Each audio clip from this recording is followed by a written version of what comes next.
Pada 25 hingga 31 Agustus 2025, Indonesia diguncang demo anarkis.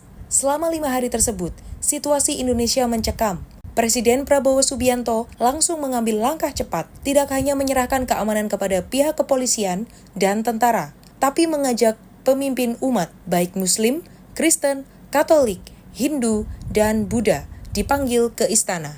Dari pihak Kristiani, selain Ketua Persekutuan Gereja-Gereja di Indonesia atau PGI, media ini mendapatkan informasi Pendeta Tony Mulya yang selama ini menjadi penggerak doa di Indonesia, ikut dipanggil Presiden Prabowo. Kepada channel Mitra Indonesia, Pendeta Tony Mulya mengungkapkan kehadirannya di istana dan juga apa saja yang dibicarakan.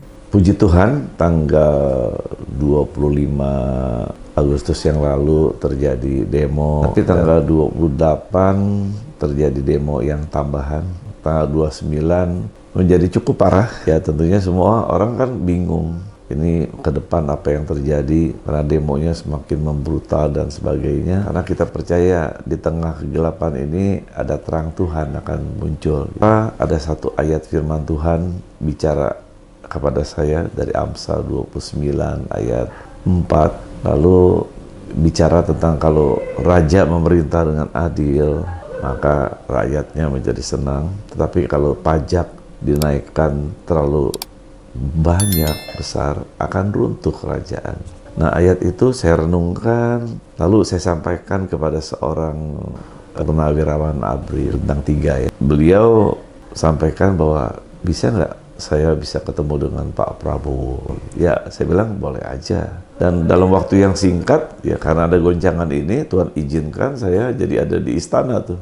Bersama dengan para petinggi-petinggi gereja, petinggi-petinggi dari umat Hindu, dari Buddha, Konghucu, dari Muslim, kita kumpul semua.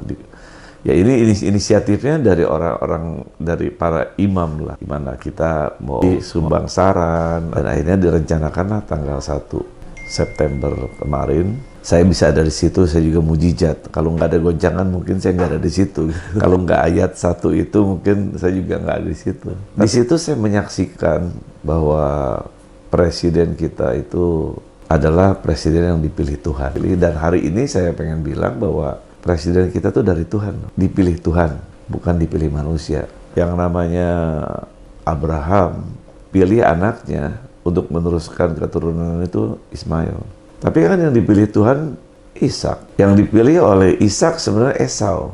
Tapi yang dipilih sama Tuhan kan Yakub, yang berubah namanya jadi Israel. Yang dipilih Yakub adalah sebenarnya Yusuf atau Benyamin, karena orang yang paling disayang. Tapi yang dipilih Tuhan adalah Yehuda. Yang saya mau katakan gini, pilihan manusia beda dengan pilihan Tuhan. Dan saya percaya hari ini setelah saya hadir dalam pertemuan kemarin tanggal 1, bahwa presiden kita ini pilihan Tuhan. Dari apa yang disampaikan, kita ketemu itu seperti suasana bapak ketemu dengan anak gitu ya. Dia sebagai bapak dari Indonesia, dengan kita semua sebagai anak-anaknya, dan suasananya cair banget gitu, nggak bentuk rapat. Sampai makan pun udahlah, kita sambil makan kita tetap ngomong gitu. nggak ke ruangan makan tapi ngomong. Dan apa yang disampaikan oleh presiden kita, ya menurut saya betul-betul sangat membangun kita. Sangat ya, kita rasakan bagaimana dia merasakan hari ini beratnya apa yang ada di hati dia, sampai dia bilang, ya kalau memang rakyat nggak mau, dia bersedia mundur gitu. Dia bukan punya ambisi, dan dia tetap mau membela hak rakyat gitu. Mau bela semuanya buat rakyat, karena umur dia, ada yang bilang 75 di situ. Oh enggak, saya 74. Tapi saya juga nggak punya motivasi apa-apa gitu. Mau apa sih udah 74? Ya kecuali buat rakyat, buat Indonesia. Wah, saya merasakan bahwa betul-betul presiden kita itu punya hati banget buat rakyat. Lalu dia juga sampaikan bahwa pajak yang besar ini juga dia merasa memberatkan buat rakyat. Tapi kan bukan dia yang bikin keputusan gitu. Tapi orang-orang di bawah dia yang dia nggak mungkin bisa untuk turun langsung gitu. Jadi orang-orang di bawah dia yang menjadi masalah gitu. Dan ya dia juga minta maaf kalau dia sebagai presiden mungkin bisa salah. Ini nggak gampang loh seorang presiden minta maaf kalau dia mungkin punya kekurangan. Disampaikan kepada kita semua, para tokoh agama dan juga tokoh politik. Lalu diikuti juga dengan Puan Maharani yang bicara juga sama. Kita juga dari DPR mungkin minta maaf. Kalau mungkin kita punya kekeliruan, ada anggotanya yang salah. Wah, ini kata maaf gini, saya menangkapnya ini kayak pertemuan ini loh, orang tua dan anak, father and son gitu. Kalau dalam bahasa Ibrani, father itu Abba, son itu Ben, ya, son itu Benyamin, Ben Oni, ya Ben Yehuda, dan kalau disatukan kata itu Aben itu menjadi batu. Batu itu artinya apa? Seperti Yesus katakan, di atas batu karang ini aku akan mendirikan jemaatku dan alam maut tidak bisa untuk menguasainya. Jadi kalau anak dan orang tua bisa unity gitu ya, itu setan nggak bisa nembus. Ya, kesimpulan saya, kenapa Indonesia rusuh? Kenapa Indonesia banyak orang bakar-bakar halte dan sebagainya? Itu adalah kerjaan setan yang menguasai hati pikiran orang. Gitu. Itu adalah kuasa-kuasa lain yang ingin merusak bangsa kita. Gitu. Nah, sampai ada orang yang ya mencuri barang orang, ngambil hak orang, itu kan iblis gitu yang menguasai diri orang sehingga dia melakukan hal yang seperti itu. Ya seperti apa yang Alkitab katakan, kalau hati Bapa dan anak bisa bersatu, saling bisa menerima, setan tuh nggak bakal menang. Jadi dari pertemuan kemarin saya melihat, walaupun rencana katanya tanggal 1 sampai tanggal 5 akan terjadi yang lebih besar lagi, saya yakin nggak bakal terjadi itu. Karena di sini hati Bapak bisa sama-sama anak gitu. Nggak beda dengan saya ulang nih, tahun 45, itu karena Soekarno-Hatta, ada Syahrir, ada Muhammad Yamin, bisa unity seperti itu ya. Unity, kesatuan, mendeklarasikan juga Indonesia merdeka di Jalan Proklamasi ya, 17 Agustus 45. Seperti itu Indonesia merdeka gitu. Karena waktu itu kita dalam masa kegelapan juga. Kenapa? Jepang menjajah kita, merusak kita. Ya sampai ya sore aja nenek buyut saya, kakek buyut saya dibunuh sama Jepang. Itu juga menyakitkan buat kita. Tapi kita bisa merdeka karena perkataan dari para pemimpin kita waktu itu Soekarno-Hatta bahwa kita merdeka. Itu dilakukan karena adanya kebersamaan para pemimpin. Ya, unity antara Bapak negara kita yang waktu itu dengan para pemimpinnya ada. Saya melihat apa yang terjadi 80 tahun yang lalu, mungkin ke depan ini 80 tahun kemudian akan terjadi hal yang sama loh. Jadi di balik kerusuhan yang Tuhan izinkan kemarin terjadi hal-hal yang buruk, ada rencana Tuhan. Kenapa? Karena saya lihat Bapak Presiden kita minta yang seperti ini kalau bisa tiap bulan katanya diadakan. Wah, saya bilang, ya kita nggak ada yang jawab sih, karena setiap bulan kan kita mungkin banyak program. Tapi Bapak Presiden kita merasakan senang gitu, bisa dia ngomong, lalu dia bisa dengar dari umat Muslim, dari orang Kristen, dari Katolik, dari Hindu, dari Buddha, dapat masukan kebersamaan dalam keluarga begini. Saya melihat satu hal yang diucapkan oleh Pak Presiden kita waktu itu, awas ya katanya, jangan sampai katanya, kesatuan ini membuat kita jadi masalah lagi. Nggak boleh katanya ke orang-orang, ke gereja, pembakaran gereja, terhadap orang-orang keturunan Tionghoa, terjadi hal yang seperti itu, dia nggak mau banget. Ini menurut saya, ini kalau bukan Tuhan nggak mungkin.